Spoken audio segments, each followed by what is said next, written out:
Tonight I'm going to be reading from my dad's book, Charlie's Letters. And I'm reading letter 57. What are my idols? Exodus 20, verses 3 through 5, which is the second commandment. You shall have no other gods before me. You shall not make for yourself an idol, or any likeness of what is in heaven above, or in the earth beneath, or in the water under the earth. You shall not worship them or serve them, for I, the Lord your God, am a jealous God, visiting the iniquity of the fathers on the children, on the third and fourth generations of those who hate me. Idolatry may seem like a sin that modern people need not fear, but idolatry is not just bowing down to idols.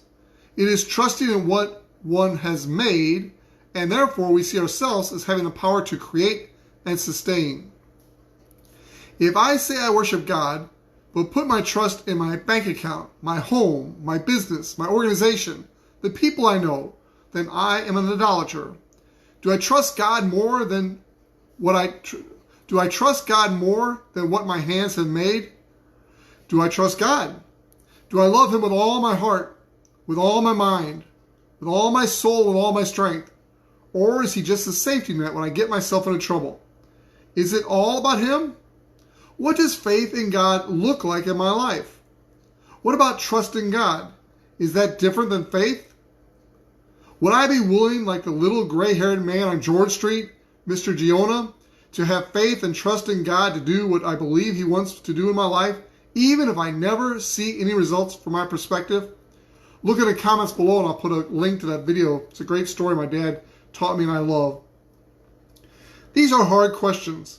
Easy to say yes to, but very difficult to follow.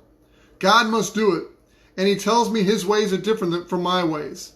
Am I really willing to trust Him to do and to accomplish all He wants from my life, or will I base it on what I do and what I accomplish, what I see? I've got a big star by this next paragraph here.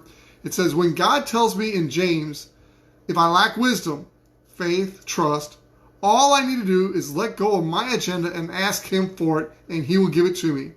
But now I must walk by faith, trust. Even if nothing seems to change, even if I don't see what I expected to see, it is no longer me, but Christ in me. Would I see ministry to men being God's call in my life if I couldn't see life change in men's lives? Would I be content in my marriage if it doesn't meet my standards? How about my job or my family or anything else I believe or my possessions? Am I at the place in my life that I see that it is not mine?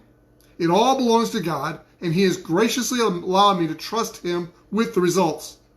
Proverbs 3, 5 through 6 comes alive. The problems I have are really with God and His ways, are not with God.